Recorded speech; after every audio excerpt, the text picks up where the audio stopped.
We, ladies and gentlemen of the human race, are now at a point of danger and opportunity. If people go on sitting on their arse and acquiescing, woof woof, yes sir. If people think it's bad now, whoa, what? They've not even started yet. And I've been saying in the last 30 years to people who laughed in my face, you go and look at your children and your grandchildren in the eye and you justify to them you doing nothing. Because if you think it's bad for you, just have some imagination and see the world of total, utter control, dystopia, that your children and your grandchildren are going to live in. And you come and tell me then that you're not prepared to get off your arse, to stop thinking about consequences. I'll give you bloody consequences in where we're going if we do not put aside, yeah, but what are the consequences for me? What are the consequences of you not doing it? We have to stop acquiescing to this cult. We are at a pivotal point in the history of the human race, literally. Because there will be no human race as we know it if we don't get our arses in gear now, worldwide. We got into this frickin' mess through acquiescence to power. Most of that power, all of that power, is simply our perception that it has power. So if we got into this mess by acquiescing to the illusion of power, what's the frickin' answer? Ceasing to do so. And then we'll see where the real power is. And it's not with the few. There are a lot of people whose perceptions of the world will have changed in the last 3 weeks. They will have realized that they can't just wave away the idea that a few people are running the world to a very malevolent end, because they're watching it unfold in front of their eyes.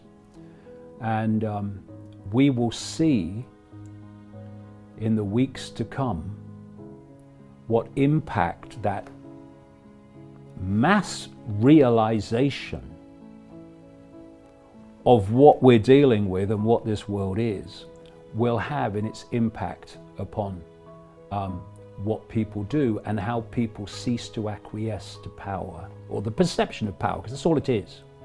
We are in a position here where this could be the turning point, when humanity got off its frickin' knees. They seem to be dealing with an all-powerful force. And when they looked behind the curtain, it was an old bloke who had no power at all. And this cult expresses its power by persuading the target population that it has power. Its power is in our acquiescence to that illusion of power.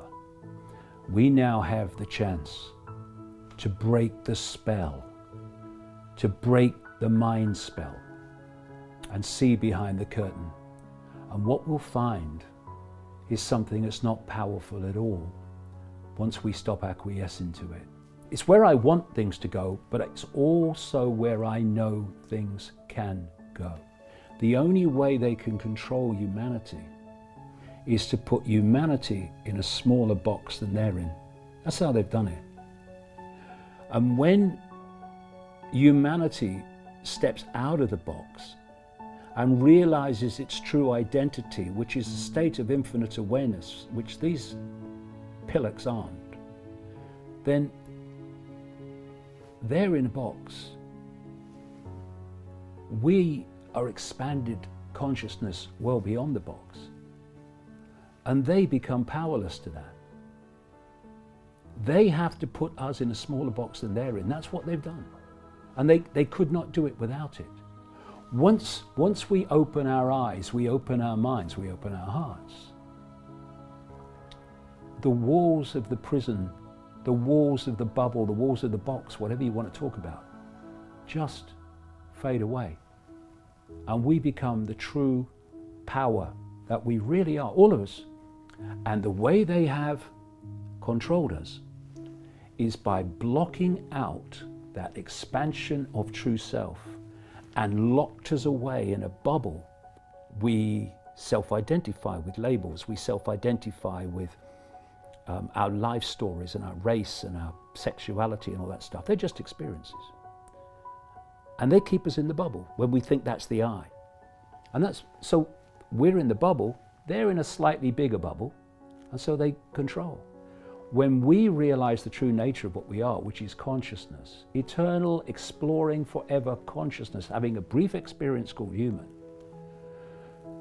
and we tap into that infinite creativity, power, and open our hearts. And when you open your heart, it's not just to love, not I love you darling, saw you down the disco love. I mean real love in its infinite, unconditional sense.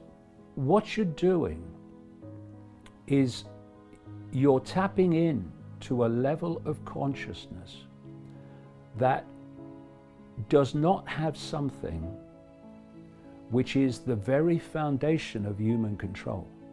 It does not have fear. So, I am a unique expression of all that is, has been, and ever can be. I will go on exploring forever, forever. This is just a brief experience. What is there to fear? Nothing. And when you lose fear, you do what you know to be right without asking the question, which is fear asking the question. This is what I know I need to do, but what are the consequences for me? It's asking about the consequences, which is fear asking the question, that leads to people not doing what they know to be right. Once you open that and you go beyond fear, then you don't ask about consequences. You just do what you know to be right. And you know something? This cult is terrified of that. It's terrified of fearless people because fear is its currency of control. And if people are not fearful, it has lost its currency of control. And that's why I have more power than they have. Because you know something? They are consumed by fear. And their biggest fear, because it's over then, is humanity awakening to what the frickin' hell is really going on and who is really in control. They can only control by their target population being in ignorance of that. Once we realize their game is over, put aside fear, stop asking about consequences, and you will see where the real power is. Do what you feel to be right. Do what you know to be right. And you will make a unique contribution, because that's what you are, unique contribution to getting out of this. But acquiescence is not an option, because acquiescence is how we got here. We can disagree on the way we see the world and be in perfect harmony with each other, because no matter what our labels and the divisions and the fault lines that are used to divide us, this cult has every single one of us in its gun sight. Can you not see that now? Hindus are locked down, Christians are locked down, Jews are locked down. Hello? Let this be the time when we see the fallacy and the farce of allowing ourselves to be divided and ruled by our beliefs and our belief in I am right, and therefore no one else should be able to have a different opinion to me, because that's how the cult works. Plays groups off against each other, sets them at war with each other, and if they just looked up, they'd realize that the same hands are holding all the strings while we fight down here. Let's come together, realize what's going on and where this is going, and cease to be divided and ruled. We're in this together, and we'll get out of it together.